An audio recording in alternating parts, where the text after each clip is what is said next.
Assalamualaikum warahmatullahi wabarakatuh. Salam dan bahagia. Di sini, saya Nima Nurita, calon guru penggerak Angkatan 11, BBKP Jawa Timur akan menyajikan tugas mandiri unggah aksi nyata modul 1.4 dengan fasilitator Bapak Abdul Qadir dan pengajar praktik Ibu Renita Wulandari tentang penyebaran pemahaman atau diseminasi budaya positif di SLBN Taman Agung Banyuwangi. Tujuan pembelajaran khusus yaitu calon guru penggerak dapat menyampaikan pembelajaran dari penerapan konsep inti dari modul budaya positif, serta pemahaman mereka mengenai konsep-konsep inti dalam modul budaya positif. Dengan pembahasan yaitu yang pertama perubahan paradigma belajar, yang kedua disiplin positif, yang ketiga motivasi perilaku manusia, yang keempat kebutuhan dasar, yang kelima posisi kontrol restitusi, yang keenam keyakinan kelas, dan yang ketujuh segitiga restitusi. Inilah tayangan video diseminasi budaya positif. Bismillahirrahmanirrahim. Assalamualaikum warahmatullahi wabarakatuh.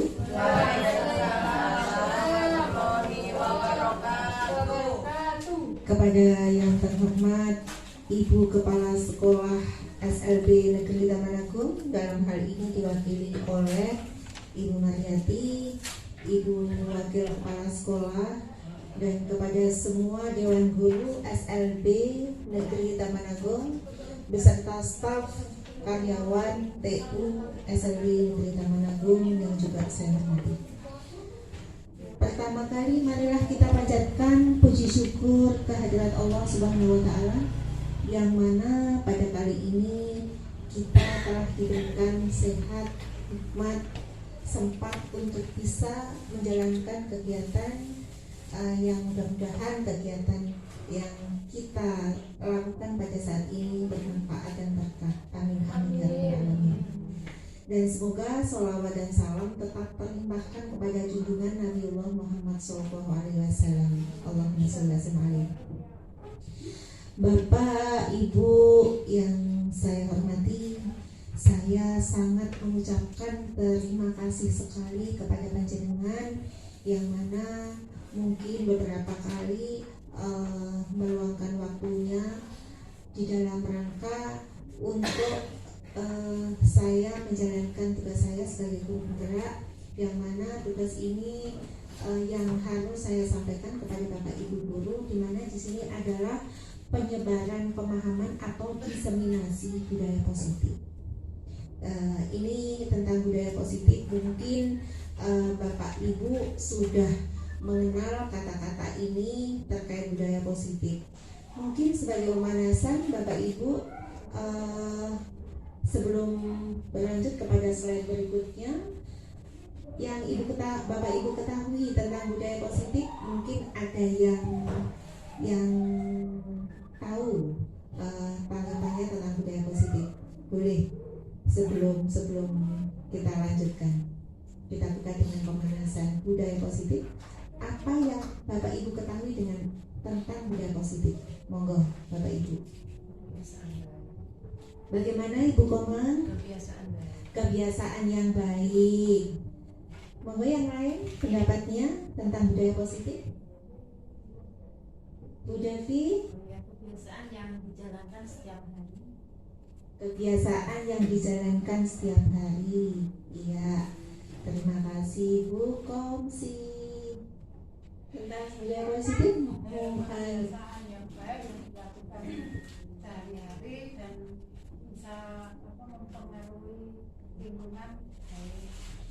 Terima kasih. Iya. Mungkin Bu Ninis tentang budaya positif. Orientasi Bu Ninis tentang budaya positif itu apa? Kebiasaan yang baik. Kebiasaan yang baik. Terus? Kebiasaan yang baik selalu dilakukan agar menurut kebaikan atau positif. Ya, semuanya menyebutkan tentang kebiasaan. Mungkin ada yang lain. Bu Hati, monggo Bu Hati.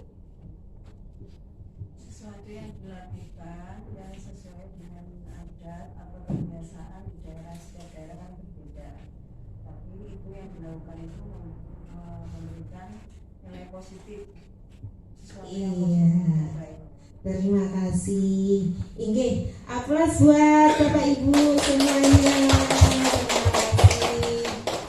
Inggih Bapak Ibu, sebenarnya kita sudah menjalankan budaya positif itu dalam kehidupan kita sehari-hari, baik di rumah maupun di sekolah tempat kita bekerja ini. Semuanya tadi mengatakan tentang pembiasaan iya betul, karena sesuatu yang dilakukan terus dan menerus kemudian menjadi suatu kegiatan yang rutin, itu dinamakan sebagai suatu kebiasaan, sehingga karena itu merupakan suatu yang rutinitasnya sangat besar sekali sehingga menjadi budaya. Seperti budaya-budaya yang ada di sekolah kita, banyak budaya positif yang kita lakukan di sekolah kita, nggih. Yang semata-mata itu budaya positif itu ke depan agar ditanamkan kepada jiwa-jiwa anak-anak yang nanti kalau anak-anak di sekolah kita itu menjadi anak-anak yang baik. Begitu. Terima kasih. Ini pemahaman konsep budaya positif. Pemahaman konsep budaya positif. Budaya positif adalah sebuah lingkungan yang mendorong pertumbuhan keberagaman dan keberhasilan bersama melalui nilai-nilai yang kuat dan perilaku yang positif. Kemudian, budaya positif dibangun di atas fondasi nilai-nilai yang kuat seperti saling menghormati, integritas, dan empati, ataupun itu yang lainnya banyak sekali. Kemudian, budaya positif tercermin dalam perilaku sehari-hari anggota organisasi. Ini ditandai oleh komunikasi yang terbuka dan jujur, sikap saling membantu dalam suasana yang mendorong kolaborasi, inovasi, dan kesejahteraan bersama. Jadi budaya itu pada intinya suatu kegiatan yang untuk dilakukan bersama-sama dan untuk kepentingan bersama.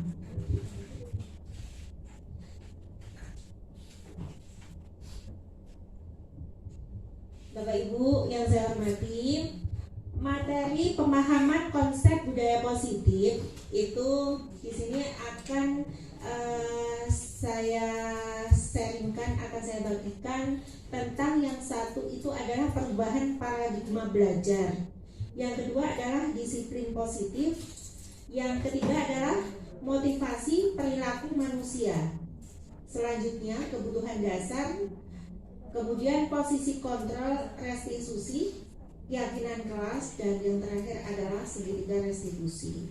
Ini adalah materi-materi yang akan saya membagikan kepada Bapak Ibu sekalian di sini.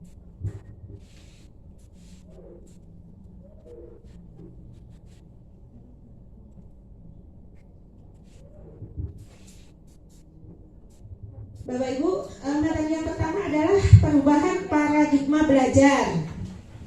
Perubahan paradigma belajar itu di sini adalah pergeseran cara pandang atau keyakinan dalam melaksanakan proses belajar. Ini perubahan paradigma belajar. Bapak Ibu tahu, kalau dulu zaman angkatan kita masih kecil ya, angkatan saya, mungkin angkatannya Bu Mat, angkatannya Bu Kom, angkatannya Pak Dain, Bu Hani, mungkin karena kita seusia.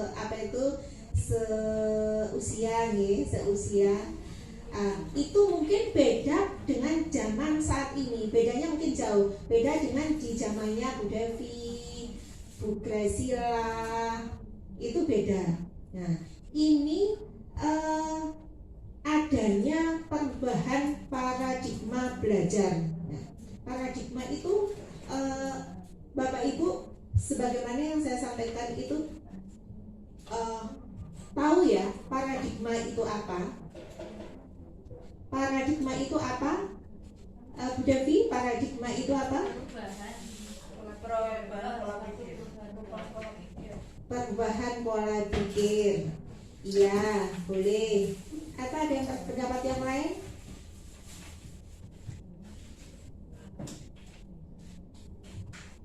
paradigma itu semacam gini, motivasi yang tumbuh dari dalam diri, yang itu diyakini bahwa oh ini tidak cocok untuk saya ajarkan kepada anak, cocoknya seperti ini. Itu pada.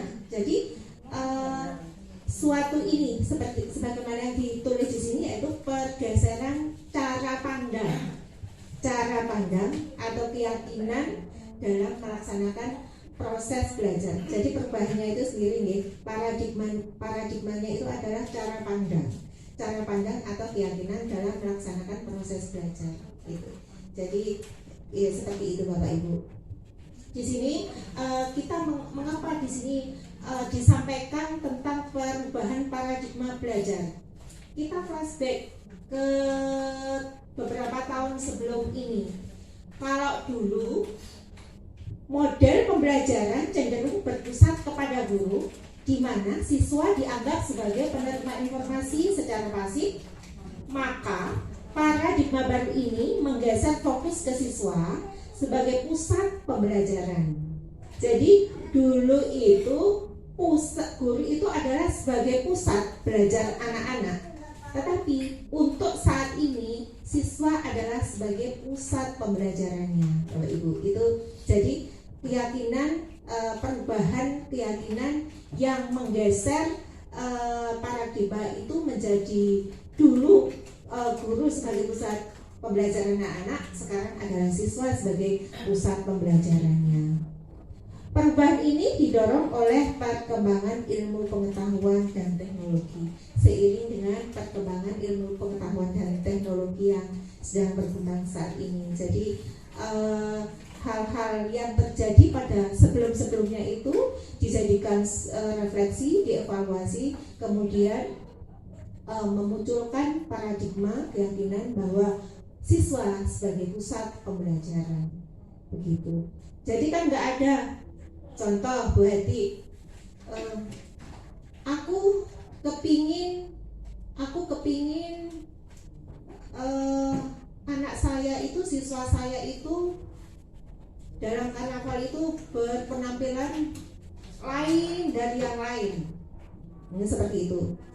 Namun karena kondisi ABK itu yang tidak sama dengan anak reguler, anak pada umumnya, itu ada hal-hal yang dijadikan pertimbangan bahwa bukan keinginan Bu Etik yang diutamakan, tapi kebutuhan siswa yang diselaraskan dengan karakter dan kondisi mereka.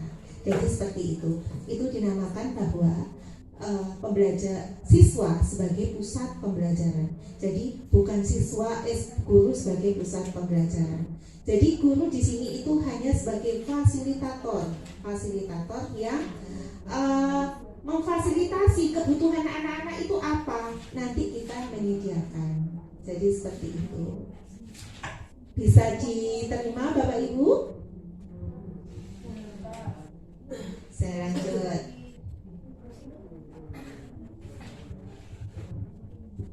Kemudian ini Bapak Ibu, kalau dulu keyakinan dulu itu sebelum adanya perubahan paradigma belajar, paradigma sebelum saat ini itu adalah sebuah pandangan yang menyatakan bahwa perilaku manusia itu merupakan reaksi otomatis terhadap rangsangan eksternal.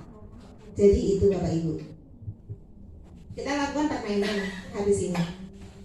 Jadi ketika sebelum saat ini bahwa yang terjadi pada anak-anak itu karena pengaruh eksternal, Bapak Ibu. Itu. Sekarang kita buat permainan. Coba berhadap-hadapan Bapak Ibu. Kalau Pak Dai mungkin dengan Pak Ayis ya. Tangan Ibu mengepal yang sebelah yang sebelah kanan ya, sebelah kanan. Kamu mengepal kedua-duanya, sebelah kanan atau sebelah kiri, salah satunya berhadapan-hadapan. itu mengepal kedua-duanya. Kemudian teman yang satunya itu membuka, gitu, membuka. Ini kita buktikan ya, kita buktikan.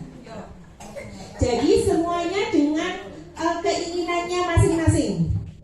Bu Koma mungkin dengan Bu Ita, oh iya. Bu Kom dengan Bu Kom, Bu Ita, Bu Kom dengan yang dekat dengan ini permainan ya, permainan. Ini kita buktikan bahwa perilaku manusia itu di sini benar nggak reaksi otomatis rangsangan eksternal atau tidak? Jadi coba kita mulai ya.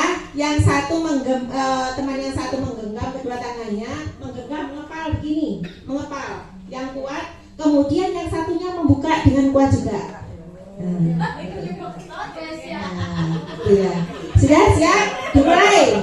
Coba mengepal, semuanya mengepal, tangannya mengepal, keduanya yang satu temannya yang satu membuka dengan kuat. Membuka dengan kuat. Dengan keinginan masing-masing. Ayo. Mengepal yang satu.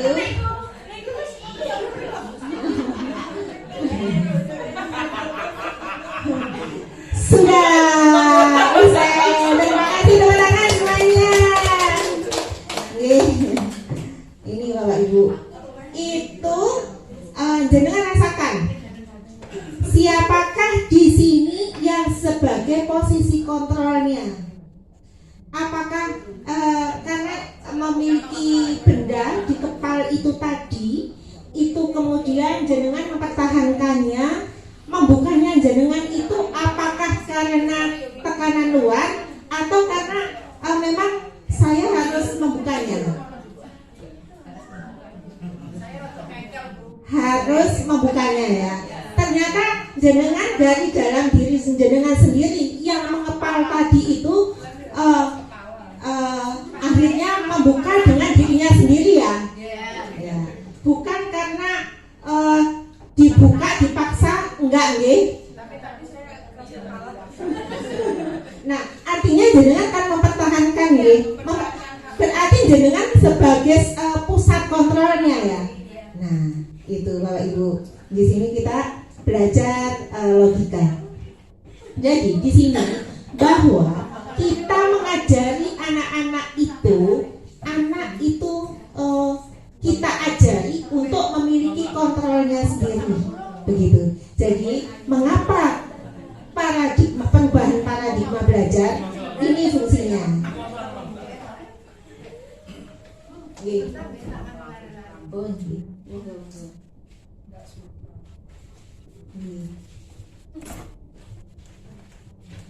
Nah, itu Bapak Ibu. Nah, kita belajar secara logika. Itu tadi kita praktekkan kayak gitu. Jadi kita di sini menemukan bahwa kontrol itu sebenarnya ada di dalam diri anak. Nah, ini teori kontrol Dr. William Glasser berpendapat bahwa manusia memiliki kebutuhan dasar yang mendorong perilaku, termasuk kebutuhan akan kasih sayang, kekuasaan, kebebasan, kesenangan, dan kelangsungan hidup. Ini Bapak Ibu. Jadi ada berapa ini kebutuhannya? Kebutuhan kasih sayang, kemudian kekuasaan. Di sini kekuasaan itu bisa dikategorikan kebisaan, bisa. Kemudian yang ketiga kebebasan. Yang keempat adalah kesenangan, dan yang kelima adalah kelangsungan hidup. Ini jadi dari teori sebelumnya tadi menggeser kepada tentang paradigma belajar itu, bahwa manusia itu sebagai pusat kontrol itu memiliki 5 kebutuhan. Ini penjelasannya.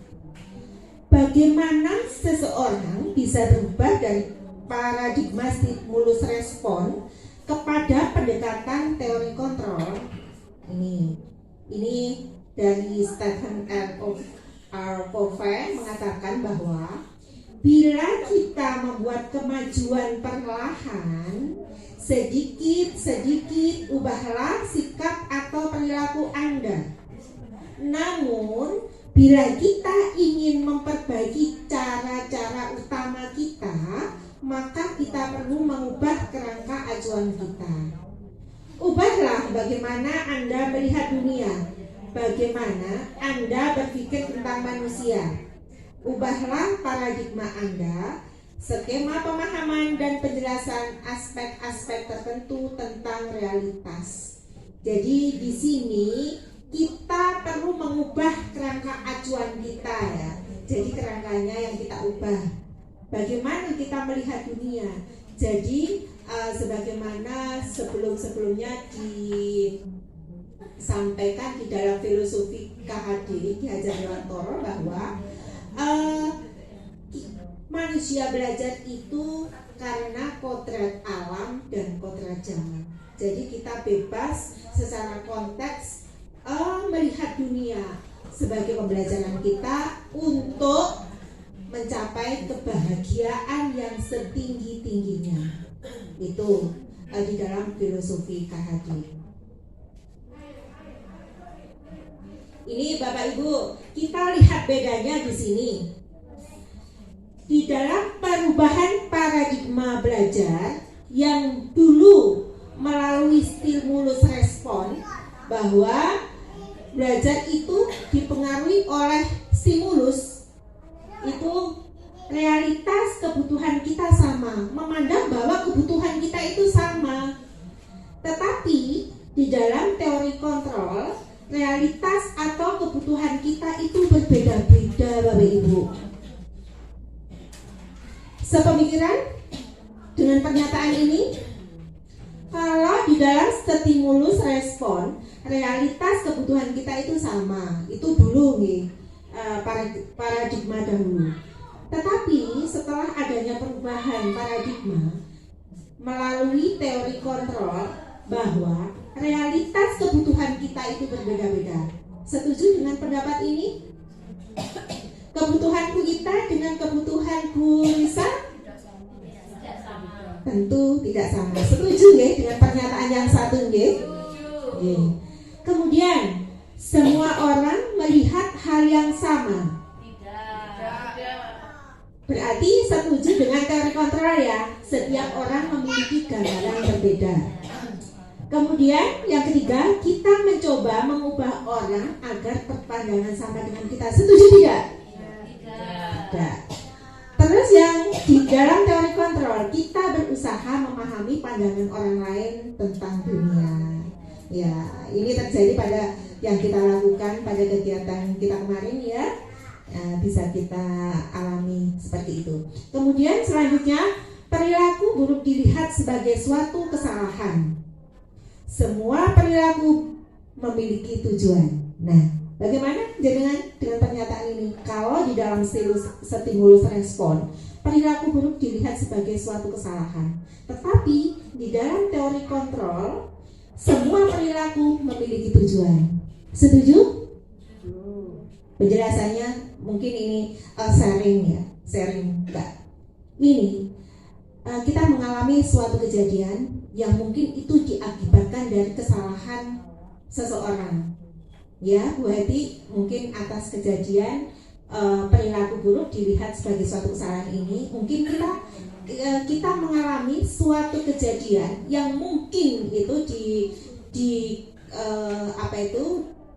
dianalisa sebagai suatu kesalahan seseorang. Tetapi karena Bapak Ibu guru sudah menjalankan teori kontrol, melihat sebuah kesalahan itu bukan kesalahannya yang dibesar-besarkan, tapi penyelesaian pada masalah.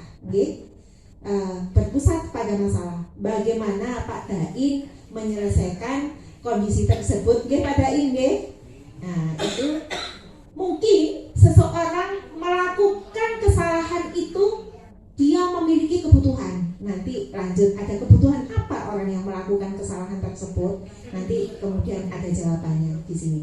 Gitu. Ngerti nggih? Jadi kita kita tidak serta-merta jika ada teman kita yang berbuat salah itu kita anggap sebagai suatu kesalahan. Tetapi di dalam perubahan paradigma belajar yang kita anut dalam teori kontrol itu bahwa mungkin dia memiliki tujuan. Jadi di dalam agama kita itu husnudon, kita tetap selalu untuk husnudon, mungkin seperti itu. Lanjut. Orang lain di dalam stimulus respon bisa mengontrol saya, tetapi di dalam teori kontrol hanya Anda yang bisa mengontrol diri Anda. Tadi dengan menggenggam tadi ya, ternyata pengaruh orang lain itu tak berarti apa-apa, karena kita tidak kalau kita mau mempertahankan kita nggak akan membuka, tetapi karena mungkin kita melihat dia sangat memaksa kita sendiri kan yang membukanya, gitu. Ya.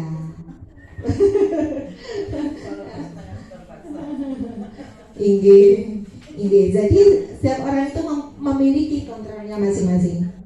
Lanjut. Di dalam stimulus respon, saya bisa mengontrol orang lain.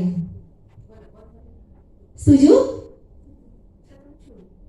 Anda kalau di dalam teori kontrol, Anda tidak bisa mengontrol orang lain seperti tadi. Nah, itu ya. Jadi paradigma yang lama ini sudah berubah nih. Jadi kita sudah menganut paradigma yang baru dengan teori kontrol ini. Lanjut, pemaksaan ada pada saat bujukan gagal. Pemaksaan ada pada saat rujukan gagal, itu di dalam teori stimulus respon. Tetapi di dalam teori kontrol, kolaborasi dan konsensus menciptakan pilihan-pilihan baru. Nah, ini jadi pemaksaan itu di dalam paradigma yang lama sudah tidak diakui dalam konteks kita memberikan pembelajaran kepada anak-anak, tetapi kolaborasi dan konsensus menciptakan pilihan-pilihan baru. Jadi kolaborasi, kerjasama, membuat kesepakatan. Ya apa wes, aku kesel buka tanganmu seperti tadi. Ayo buka anai wes, iya wes aku ya kesel genggam tanganku. Nah itu akhirnya dilepas. Nah itu di situ ada kolaborasi dan konsensus ya. Bu Graciela. Gitu, jadi ada kesepakatan di situ. Kemudian di dalam stimulus respon, model berpikir menang atau kalah. Wes, pokoknya kudu aku menang gitu. Kue kalah gitu. Ada nggak di sini Bapak Ibu? Nggak ada nih. Semuanya di sini semuanya sudah berbudaya positif. Kemudian teori kontrol, model berpikir menang-menang. Yuk apa semuanya ini menang. Nah, kita kan kolaborasi tadi ya. Jadi untuk menjalankan tujuan bersama seperti kegiatan karnaval kemarin. Gak ono menang-menangan. Siapa yang punya kebutuhan apa di situ kita kasih kesempatan. Nah, supaya tujuan di dalam kegiatan itu bisa berjalan baik. Nah, di situ kita mengikuti menganut teori kontrol, model berpikir menang-menang. Setuju Bapak Ibu? Setuju. Mohon maaf ini ya. Selanjutnya ini Bapak Ibu ada penjelasan dari itu tadi. Dari perubahan paradigma ini muncullah istilah disiplin diri atau self-discipline atau disiplin positif, yaitu bagaimana cara kita mengontrol diri dan bagaimana menguasai diri untuk memilih tindakan yang mengacu pada nilai-nilai yang kita hargai agar tercapai tujuan mulia yang diinginkan. Itu. Jadi setelah adanya perubahan ini dari stimulus respon ke teori kontrol, itu muncul istilah adanya disiplin diri atau disiplin positif Bapak Ibu, sesuai di modul pembelajaran yang saya akan sharing ke Bapak Ibu semuanya. Disiplin yang dimaksud adalah disiplin diri yang memiliki motivasi internal Bapak Ibu, bukan eksternal lagi. Jadi sehingga teori stimulus respon itu untuk paradigma perubahan belajar ini sudah tidak berlaku, tapi itu sebagai komparatif untuk membandingkan tinjauan sebagai evaluasi dari dulu dengan sekarang gitu. Nah, ini Bapak Ibu disiplin positif. Disiplin tadi sudah disampaikan oleh Bapak Ibu sendiri karena Bapak Ibu sudah menerapkan semuanya disiplin melalui pembiasaan-pembiasaan yang termaktub di dalam program-program yang dibungkus di dalam visi sekolah. Nah, disiplin positif ini yaitu kebiasaan-kebiasaan baik. Nah, jadi tepuk tangan buat Bapak Ibu semuanya. Ketemu di sini ya, Bapak Ibu telah menjalankan karena kegiatan yang sudah dilakukan itu akan tinggal kita menguraikan, mendefinisikan dengan pengalaman kita akhirnya benar. Ya, terima kasih Bapak Ibu semuanya. Sama-sama Bu Nina. Iya, jadi disiplin positif tadi Panjenengan sudah menjelaskan yaitu kebiasaan-kebiasaan baik yang seringkali atau bahkan selalu diterapkan di suatu lingkungan. Wah, hebat semuanya Bapak Ibu di sini. Kemudian tujuan dari disiplin positif adalah menanamkan motivasi pada murid-murid kita, yaitu untuk menjadi orang yang mereka inginkan dan menghargai diri sendiri dengan nilai-nilai yang mereka percaya gitu. Jadi kita itu menanamkan motivasi ke anak-anak Bapak Ibu, karena kita sebagai guru itu sebagai fasilitator ya. Jadi anak-anak sendiri yang mengolah ya, kita memfasilitasi, mengarahkan haluannya kemana begitu, dengan nilai-nilai yang mereka percaya. Mereka yakin bahwa yang dilakukannya setelah kita mengarahkannya itu baik begitu.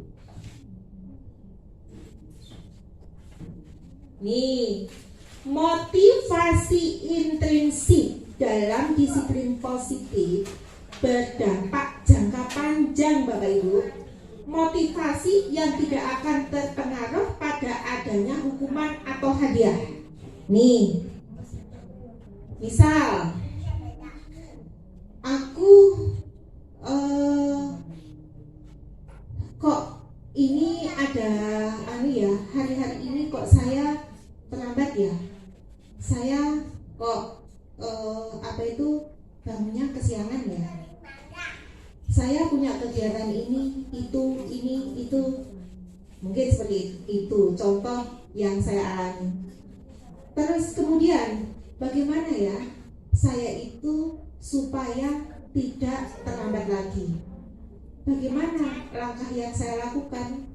Tugas-tugas saya harus lakukan jam berapa ya? Mungkin ada pemikiran-pemikiran dari dalam diri untuk menyelesaikan masalah kita sendiri. Nah, itu tidak ada hukuman, tidak ada hadiah kan?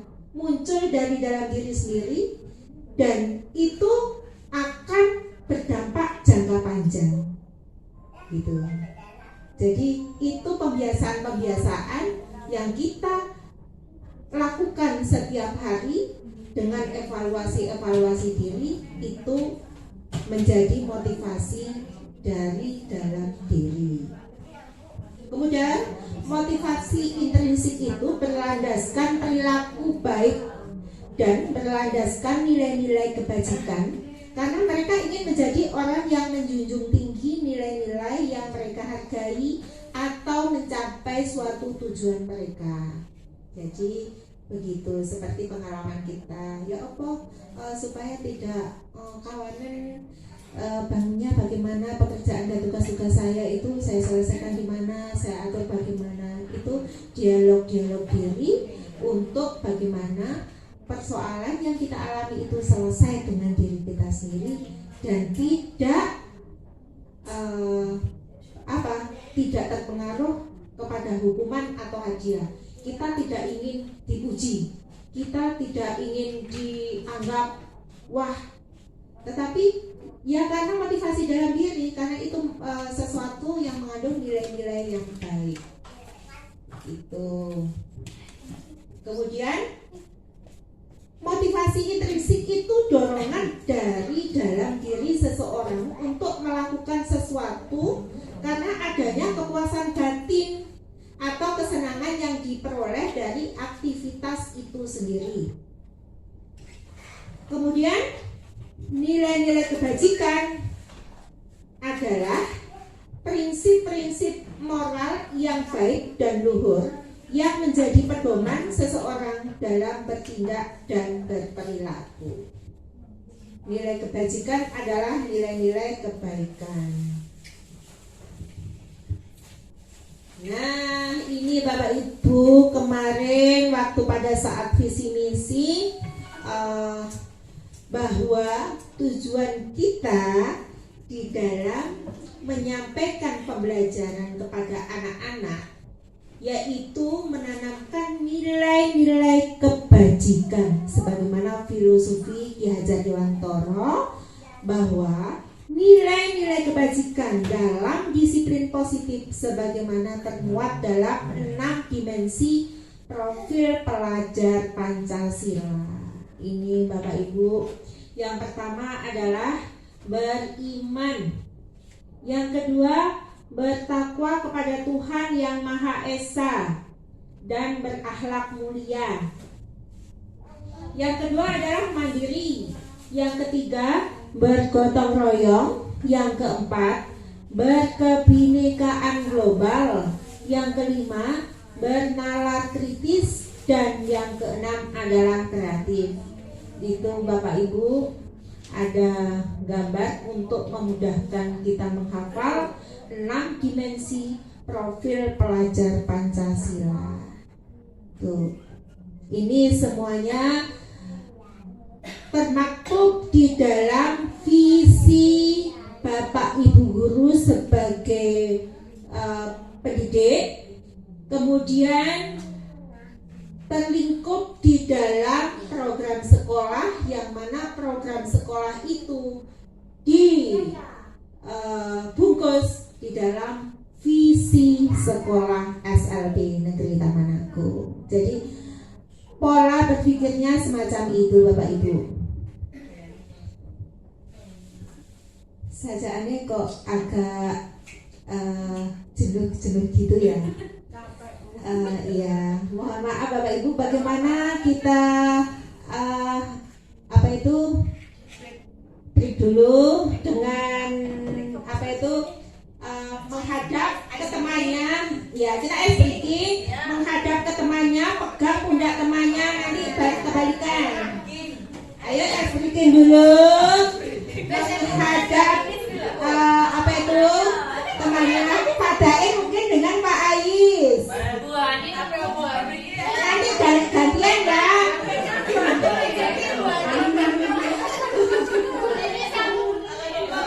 Ya, coba Pak Ais dengan Pak Daun. Nanti bergantian. Mulai.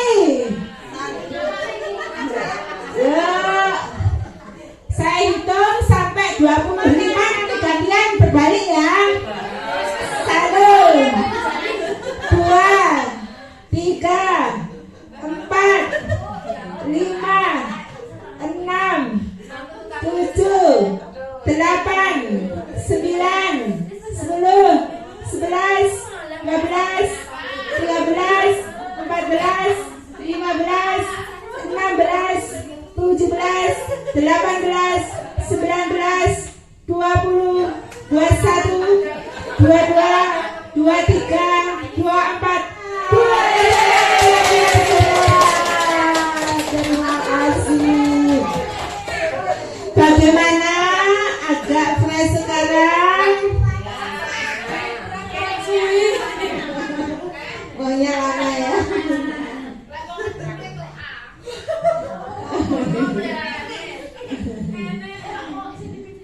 Iya, Bapak Ibu, memang kita karena kegiatan kemarin ya, pantas kalau kita apa ya. Boleh saya lanjutkan kembali? Sekarang motivasi perilaku manusia. Ada 3 motivasi perilaku manusia.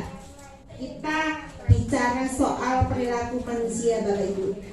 Jadi perilaku manusia yang ia lakukan itu punya motivasi. Salah satunya adalah untuk menghindari ketidaknyamanan atau hukuman. 1. Yang kedua, untuk mendapatkan imbalan atau penghargaan dari orang lain. Yang ketiga, untuk menjadi orang yang mereka inginkan dan menghargai diri sendiri dengan nilai-nilai yang mereka percaya. Ya, di sini mana yang Ibu pilih dari ketiga motivasi perilaku manusia? Monggo, siapa yang mau memilih dan coba nanti saya minta kenapa memilih itu. Kita hubungkan dengan teori kontrol tadi. Ada 3 motivasi perilaku manusia dan mungkin nanti ada satu yang kita yakini sebagai motivasi yang kita rekomendasi. Maka Bu Devi pilih yang mana, Bu Devi?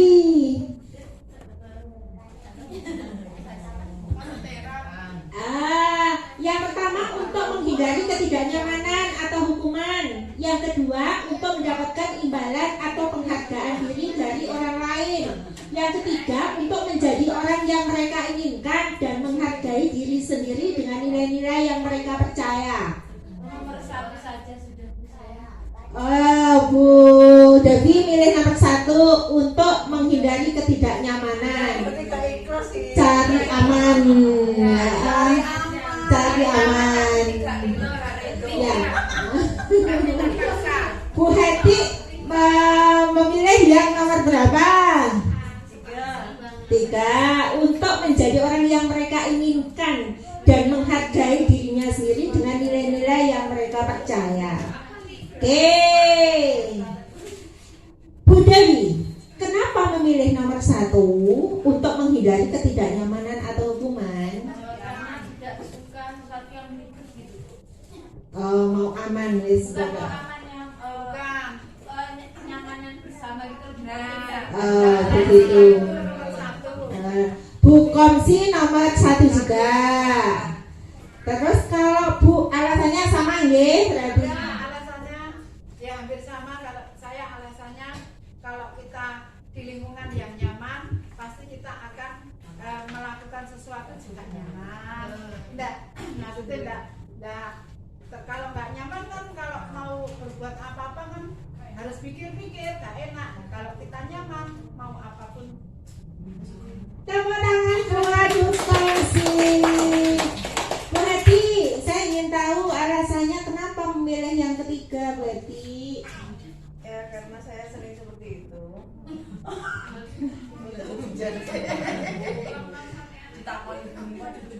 Untuk jadi orang yang mereka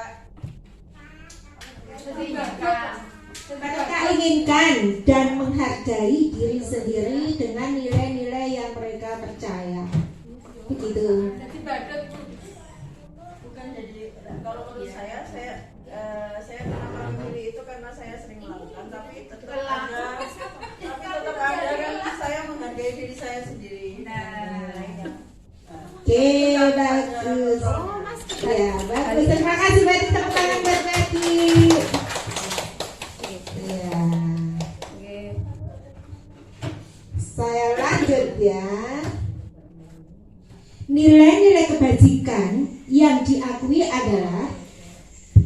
prinsip-prinsip moral yang baik dan luhur yang menjadi pedoman seseorang dalam bertindak dan berperilaku.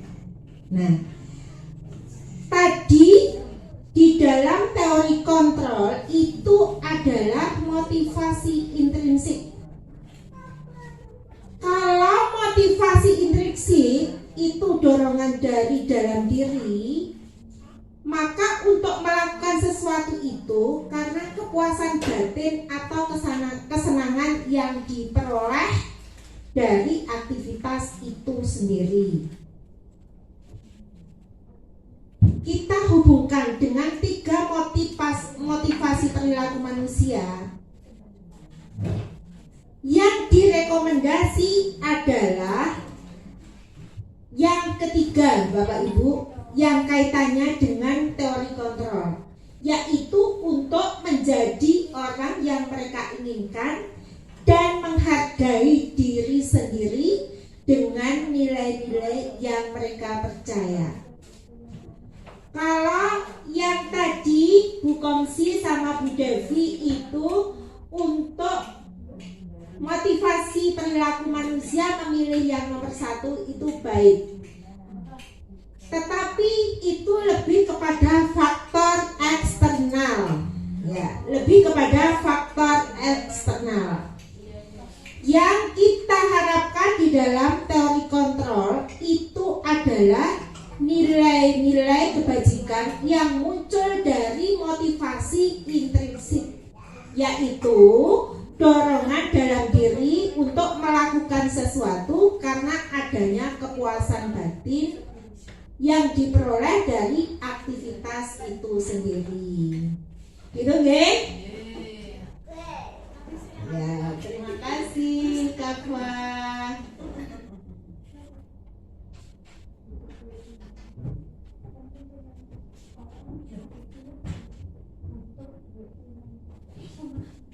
Itu semuanya dalam rangka memenuhi kebutuhan dasar manusia, Bapak Ibu. Motivasi tersebut dengan nilai-nilai kebajikan itu tadi adalah untuk memenuhi kebutuhan dasar manusia yang tadi di awal di dalam teori kontrol tadi sudah oleh Glaser disampaikan bahwa manusia itu memiliki 5 kebutuhan dasar.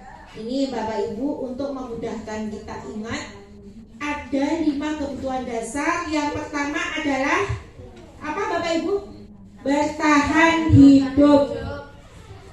Selanjutnya adalah penguasaan, kasih sayang dan rasa diterima.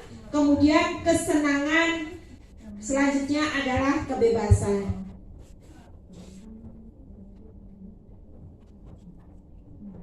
Nih, ada contoh kasus Bapak Ibu. Mari kita berpikir bersama di dalam menerapkan 5 kebutuhan dasar pada posisi kebutuhan yang mana pada kasus ini. Saya bacakan nggih. Siswa bernama Rendra ketika ada temannya membawa makanan atau bekal, seringkali ia meminta kepada temannya yang bernama Andika. Ini kasus real ya. Dan Andika juga dengan senang hati memberikannya kepada temannya Rendra. Tetapi pada suatu saat Rendra menangis kepada ibu gurunya, Burita. Maaf, namanya Burita ya. Dan melapor bahwa ia tidak diberi bekal oleh Andika. Katanya makanannya dihabiskan oleh Andika, padahal yang membawa makanannya adalah Andika. Karena ini memang ada budaya positif di kelas saya waktu itu dengan anak-anak yang membawa bekal. Siapa yang membawa bekal itu memang berbagi, begitu. Kemudian dengan keadaan itu, Burita mendatangi Andika yang sedang memasukkan kotak bekal makannya dalam tasnya. Burita menghampiri Andika. "Hai Andika, apakah kamu sudah makan? Iya Bu, bekalku habis. Saya makan dengan Rendra. Oh begitu, sahut Bu Rita. Apa yang terjadi dengan Rendra? Dia menangis setelah makan bersama kamu. Bu Rita kembali bertanya. Tidak tahu Bu, jawab Andika. Ya sudah. Apakah bekal kamu tadi dibagi dahulu sebelum dimakan bersama? Tanya Bu Rita kembali. Tidak Bu, tegas Andika.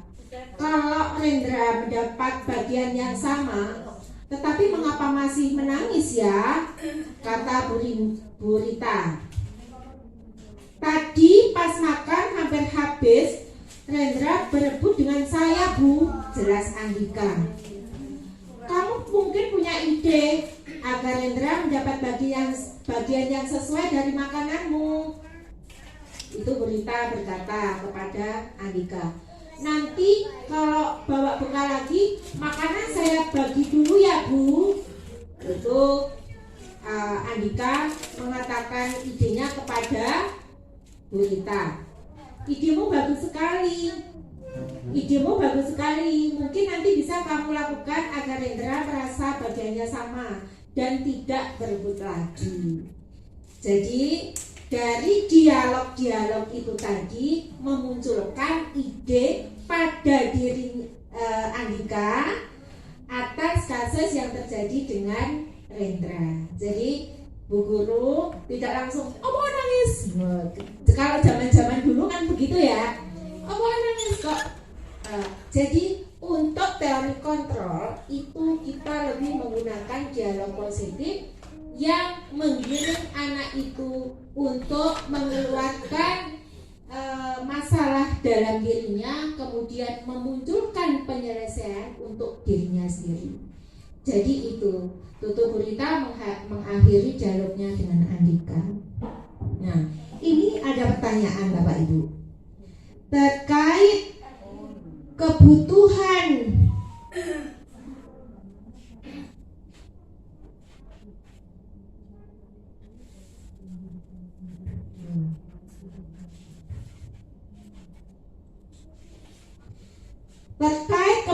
dasar manusia. Kasus yang terjadi pada Rendra itu masuk kebutuhan yang mana Bapak Ibu menurut panjenengan? Apakah bertahan hidup? Apakah kasih sayang? Apakah penguasaan, kesenangan, atau kebebasan? Coba Bu Komang, kasus yang terjadi pada Rendra tadi dengan Andika, itu Rendra masuk membutuhkan kebutuhan dasar apa? Sesuai dengan 5 kebutuhan dasar ini. Untuk bertahan. Dia memang karena si Rendra itu memang butuh makan. Jadi menurut saya dia itu merupakan kebutuhan untuk bertahan, atau juga bisa termasuk kekuasaan juga. Kekuasaan. Ya, karena sudah ada seperti Bu Lima bilang di kelas itu ada kebiasaan baik, siapa yang bawa makanan harus dibagi. Tapi ada juga yang positifnya. Kalau seperti itu terus berarti yang malas, yang suka minta sama temannya, dia nggak mau berusaha untuk membawa bekal sendiri. Terima kasih, tepuk tangan buat Bu Komang. Terima kasih Bu Komang. Tadi Bu Komang memilih bahwa Rendra itu mengalami kebutuhan bertahan hidup dan penguasaan, dengan alasan yang disampaikan oleh Bu Komang bahwa karena dia ingin makan memang. Yang kedua, penguasaan karena ingin menguasai makanan yang diberikan oleh temannya. Bagus sekali. Kemudian saya ingin tahu, Bu Hani memilih kebutuhan yang mana?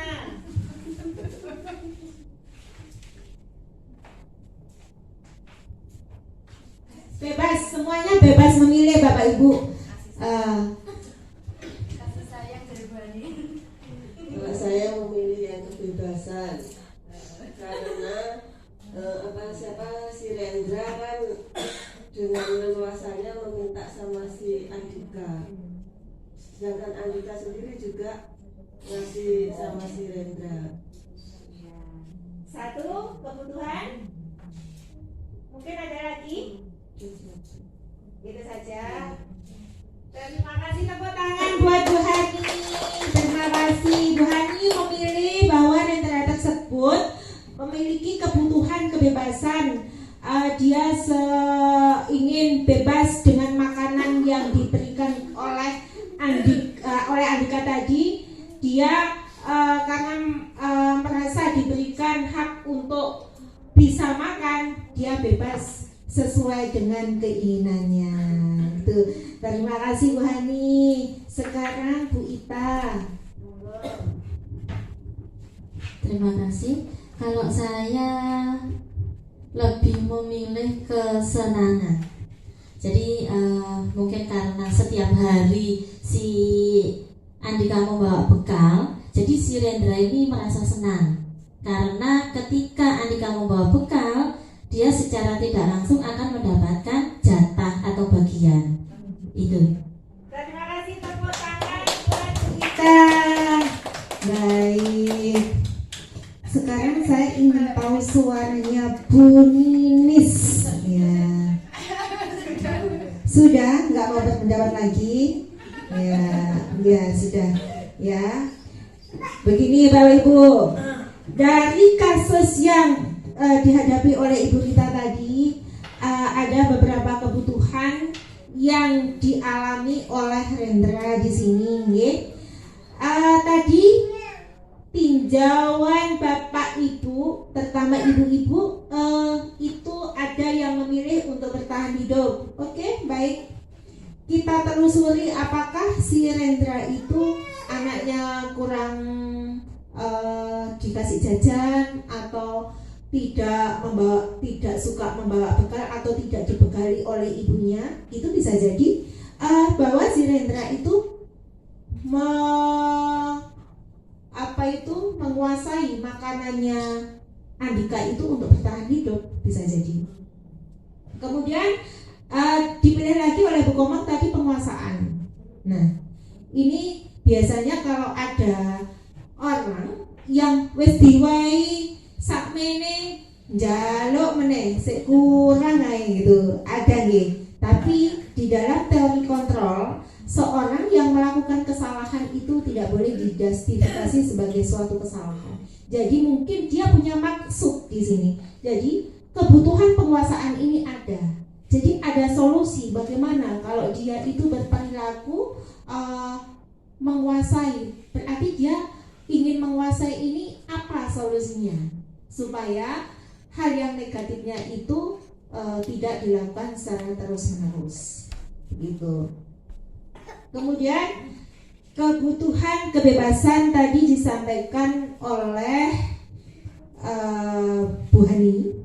Bu Hani memilih kebutuhan kebebasan karena setelah diberikan makanan oleh Andika, dia ingin melakukan semaunya, bebas, ingin merdeka, mau banyak mau sedikit, itu Rendra nggak peduli gitu. Karena ini mungkin dia tidak mengerti bahwa itu harus kita arahkan. Mungkin kan cenderung kepada yang negatif di dalam kasus ini.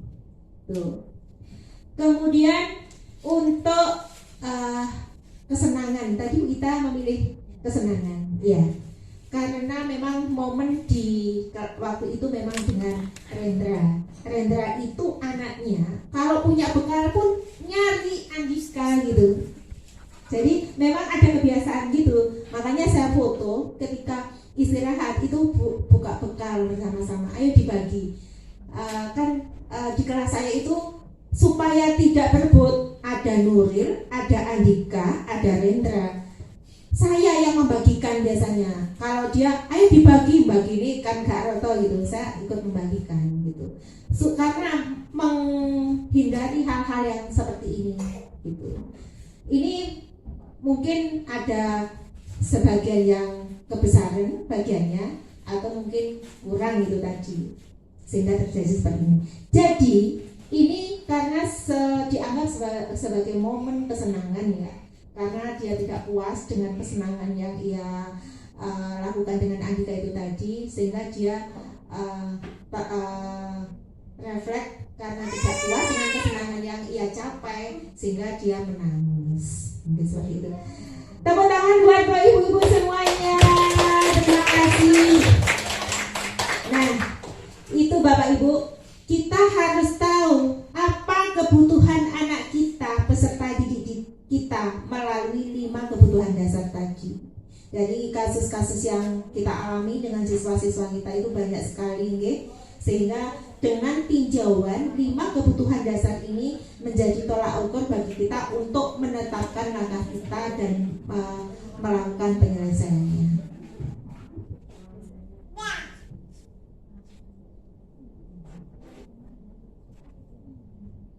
Nah, di sini ada posisi kontrol restitusi Bapak Ibu. Ini posisi kontrol restitusi itu bagaimana kita sebagai guru menghadapi kasus-kasus yang ada pada anak didik kita, menetapkan langkah kita, menetapkan sikap kita melalui 5 posisi kontrol ini ya. Yang pertama adalah penghukum Bapak Ibu. Dengan kasus yang terjadi pada Rendra tadi, mungkin kalau di dalam teori stimulus respon dulu ya, guru bisa menjadi penghukum, lebih banyak menjadi penghukum. Ada 5, yaitu penghukum, pembuat orang merasa bersalah, kemudian sebagai teman, pemantau, kemudian sebagai manajer. Di sini perilaku yang cenderung negatif, kontrol negatif itu ada pada penghukum dan pembuat orang bersalah. Jare aku nek gak tak wehi awas gue, gak tak wehi iki kok. Itu ada nggak kita itu di sini? Kita kan juga sebagai murid ya, murid bagi ilmu-ilmu yang ada. Ada nggak siswa kita yang kayak gitu? Biasanya ini sebagai penghukum ini anak langsung dihukum. Kalau melakukan kesalahan seperti Rendra dengan Andika tadi, kalau kita tidak tahu, kita langsung menghukum Andika, kita bisa langsung menyalahkan Rendra, bisa saja seperti itu, tanpa ditelusuri melalui dialog-dialog dan persuasif. Kemudian pembuat orang merasa bersalah. Kue ku makannya aja ngono Ndra, kue wis diwe mangan, kue sik jaluk-jaluk meneh, yang ngono ku gak oleh. Nah, ada guru yang seperti itu nggih. Biasanya dulu zamannya saya tidak ada.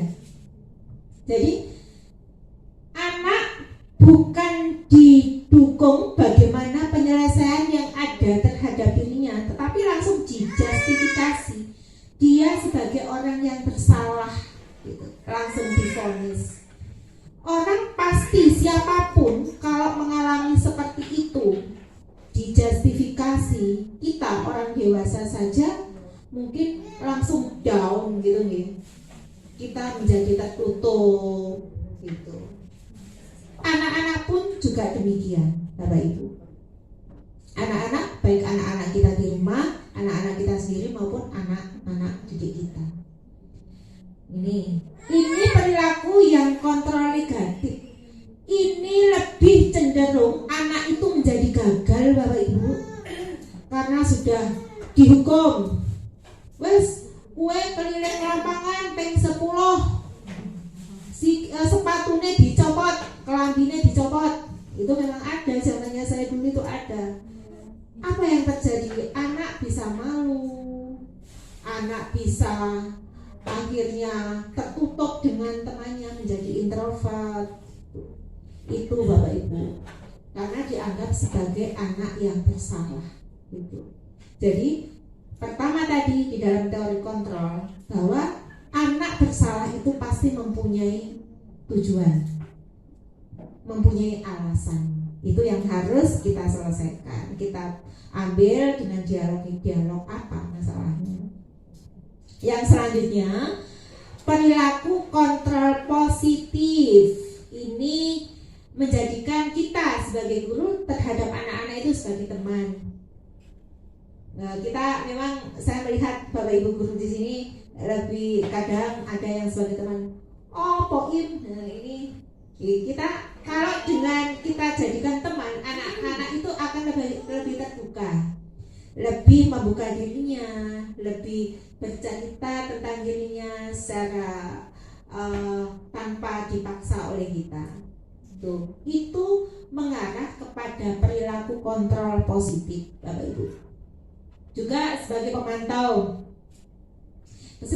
itu begini, diwesi anaknya nyopo kuwi mau. Kita dengan santai ya, karena kita juga sebagai teman, kita memantau perilakunya, ada masalah yang terjadi. Aku loh, awakmu mau. Saya tahu loh, tadi kamu itu jalan sama si Najia pegang-pegangan gitu, misalkan gitu sama Baim misalkan gitu, kelas besar contohnya. Jadi kita sebagai pemantau, karena kita mempunyai motivasi untuk jangan sampai anak ini terlanjur kepada masalah yang lebih besar, mungkin harus kita batasi pergaulannya. Kita kan punya punya tujuan-tujuan kepada anak didik, sehingga dengan pantauan kita itu tadi kita ya kalau awakmu tadi gitu, terus kita komunikasi jangan mengalir lah, sehingga anak-anak pun juga gampang kita masuki gitu. Tentu Bapak Ibu mengalami seperti ini, sebenarnya sudah mengalami semuanya. Ini diteorikan gitu di sini tuh, dikonsepkan kayak gini. Lanjut, ini masuk kategori identitas berhasil atau sukses. Kalau guru berperan dalam posisi kontrol, restitusi sebagai menempatkan sesuai pada porsinya, ini kita akan mudah menyelesaikan masalah anak-anak. Jadi kita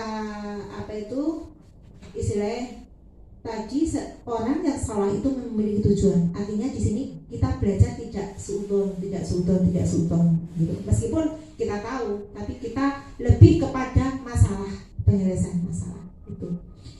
Lanjut di posisi manajer. Nah, di posisi manajer itu juga begitu.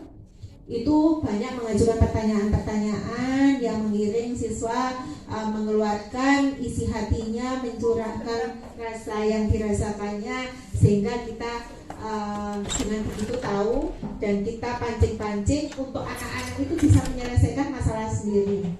Ya opo, nek awakmu koyo ngene terus piye? Nek kasep terus piye ya opo? Terus sampai opo kepingin ngene terus? Terus mungkin siswanya menjawab, ya enggak lah Pak, saya enggak ingin terlambat. Terus ya opo supaya tidak terlambat? Awakmu terus piye penyelesaiannya? Jadi anak-anak sendiri muncul dengan dirinya sendiri dengan pertanyaan yang kita lakukan. Tuh, jadi posisi kontrol Bapak Ibu.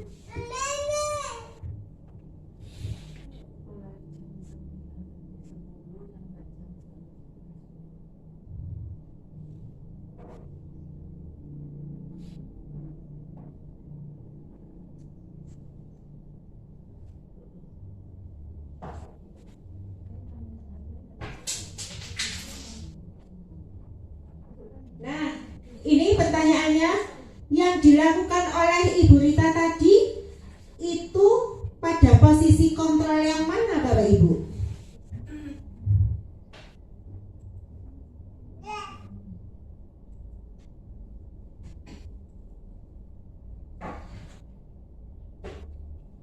Dengan kasus yang dialami Rendra tadi, yang dilakukan oleh Ibu Rita itu pada posisi kontrol yang mana?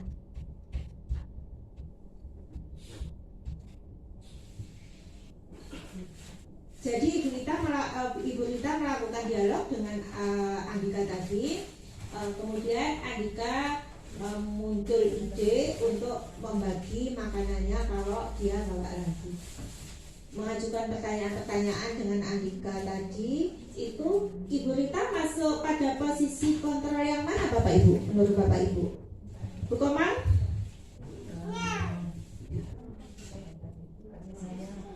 Kalau penghukum tadi jelas enggak, nggih? Tidak. Kalau pembuat orang merasa bersalah juga enggak. Teman, tadi gayanya Bu Rita kan tidak menunjukkan sebagai teman yang besi-besi kayak pertanyaan besi-besi itu enggak ya. Mungkin Bu Rita di sini sebagai pemantau. Jadi kan melihat kondisi Andika, kondisi Rendra yang menangis, kemudian memanggil Andika. Masuk di posisi pemantau Bapak Ibu. Kemudian sebagai manajer masuk ya. Jadi Ibu Rita tadi melakukan posisi kontrol restitusi di posisi sebagai pemantau dan manajer.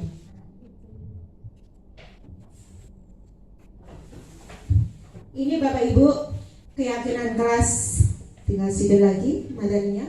Pada keyakinan kelas ini Bapak Ibu, keyakinan kelas itu merupakan kesepakatan antara guru dengan murid dalam pelaksanaan proses pembelajaran.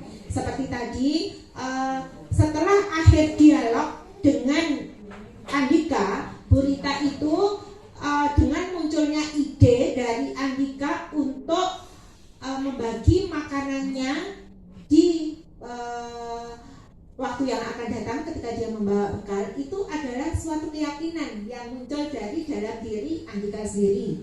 Nah, itu di dalam proses pembelajaran pun juga demikian. Misalkan kita sekarang menerapkan materi pembelajaran ciri-ciri makhluk hidup pas pembelajaran IPA, kita bikin kesepakatan kelas tentang pembelajaran IPA khusus, itu boleh. Atau kita bikin kesepakatan kelas yang menjadi suatu keyakinan kelas itu untuk berlaku untuk semua mata pelajaran di awal yang nanti kita pampang, itu juga bisa. Ini ada langkah-langkah untuk melakukan keyakinan kelas. Pertama-tama diskusi dengan guru antara guru dengan murid. Kemudian menjabarkan peraturan kelas yang sudah ada. Di sekolah kita itu ada peraturan apa, peraturannya apa. Kita selaraskan keyakinan kelas yang mau kita terapkan di dalam kelas kita dengan program peraturan yang ada di sekolah. Kemudian siswa diajak untuk menuliskan serangkaian aturan yang sudah diidentifikasi sebelumnya menjadi keyakinan kelas. Kemudian siswa diminta untuk menuliskan keyakinan kelasnya, ide-idenya, kesepakatan apa yang kita buat. Jadi satu anak bisa menuliskan tidak boleh makan waktu pelajaran, mungkin ditulis.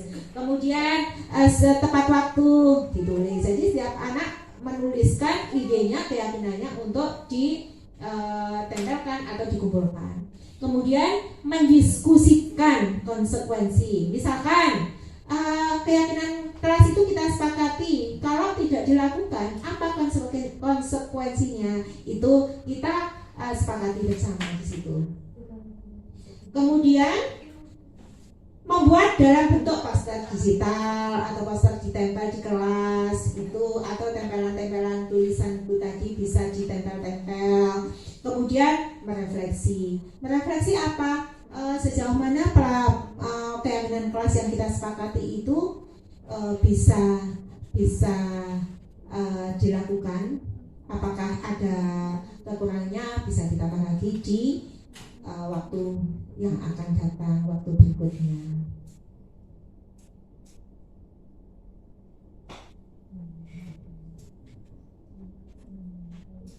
Segitiga restitusi Bapak Ibu, ini yang terakhir, segitiga restitusi.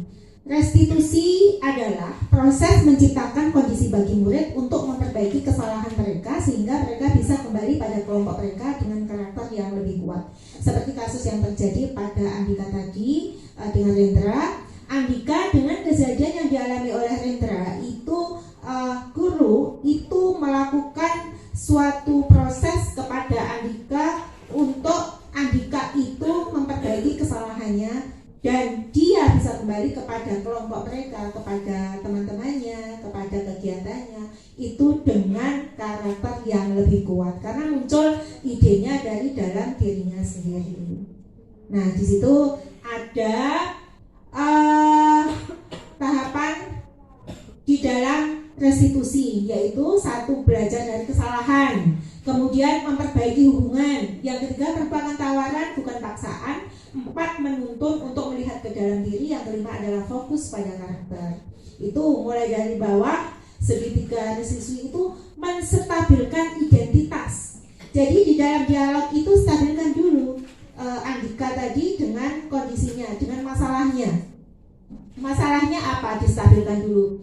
Andika, dengan percakapan Ibu Rita tadi, saya lihat Rendra menangis, katanya habis makan dengan kamu. Nah, itu adalah menstabilkan identitas, menstabilkan kondisi di mana Andika dengan bermasalah dengan Rendra. Kemudian validasi tindakan yang salah. Jadi tindakan yang salah yang tidak tepat itu tadi, Bu Rita itu melakukan dialog ya apa supaya Rendra tidak menangis lagi. Kemudian menanyakan keyakinan. Jadi Bu Rita, apa yang kamu lakukan supaya tidak terjadi lagi agar Rendra tidak menangis lagi pada saat makan bersama dengan kamu. Jadi Bu Rita tadi menanyakan keyakinan kepada Andika. Itu Bapak Ibu, ini segitiga restitusi.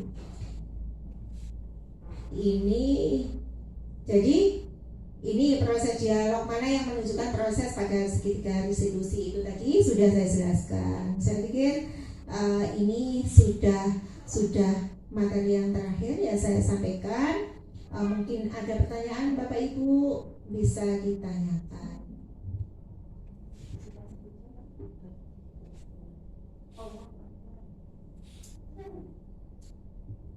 Bapak Ibu ada yang ditanyakan? Terima kasih. Kalau begitu tidak ada yang ditanyakan. Semoga sharing saya terkait pembelajaran terkait budaya positif ini bisa bermanfaat. Dan saya mohon maaf karena mengambil waktu panjenengan semua untuk kegiatan ini. Semoga panjenengan juga mendapat manfaat dan berkah. Lebihnya milik Allah, kurangnya milik saya. Akhirnya saya akhiri. Billahi taufiq wal hidayah. Wassalamualaikum warahmatullahi wabarakatuh. Keyakinan kelas. Kesepakatan antara guru dengan murid dalam pelaksanaan proses pembelajaran. Dengan langkah-langkah, yaitu diskusi kelas antara guru dan murid, menjabarkan peraturan sekolah atau kelas yang sudah ada, siswa diajak untuk menuliskan serangkaian aturan yang sudah diidentifikasi sebelumnya menjadi keyakinan kelas, mendiskusikan konsekuensi, membuat dalam bentuk poster digital, dan merefleksi. Ini adalah diskusi dan penjabaran tentang peraturan kelas. Kemudian, siswa menuliskan aturan yang diidentifikasi menjadi keyakinan kelas dengan cara pendampingan dan tutor sebaya. Catatan bagi anak ABK dengan perbedaan hambatan intelektual yang perbedaannya mencolok dan tidak sama dengan anak reguler pada umumnya, maka mereka dilakukan pendampingan lebih dalam menentukan dan mengarahkan pada keyakinan kelas.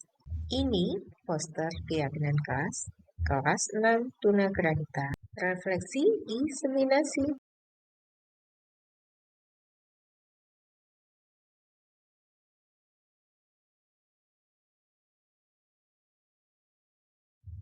Ini refleksi keyakinan kelas.